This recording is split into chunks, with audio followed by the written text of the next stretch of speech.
Tomorrow's Friday. I'm a cop. Jack was an icon, and he had this incredible set of pipes.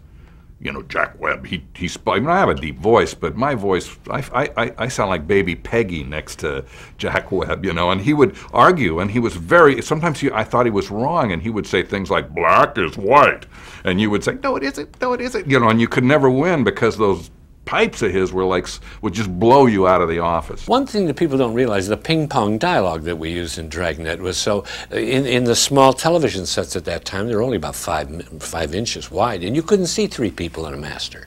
So he'd break up the sentences. You would never say on Dragnet, the guy who opened that safe knew the combination. On Dragnet, you'd say, one thing's for sure. How's that? The guy who opened the safe? Yeah. He had no one thing. What's that? The combination. Never fails, does it? What do you mean? The oldest line in the world, and they still go for it. Yeah, what's that? Tell them you're going to get them in the movies.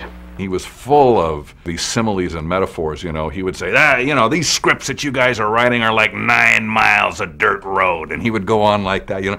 And he was saying, you know, I know you think it's good what you're doing, but it's terrible. And the writers have got to spend more time in police cars, and it's got to get more reality, and on and on and on. And he says, because you guys are all stealing your money. He kept yelling that at us, and finally I said, excuse me, Mr. Webb, I came from a fairly wealthy family, which he knew, because my family was well known in Los Angeles. I said, I'm not stealing my money, and I don't need your money. He looked at me for a long moment, he kind of, with a vicious stare, and he says, so okay, so everybody, you get in those squad cars, you clean this show up, you make it the way it's supposed to be, because you're all stealing your money except for Cannell, who doesn't need it. After 6 o'clock, he was a lot of fun.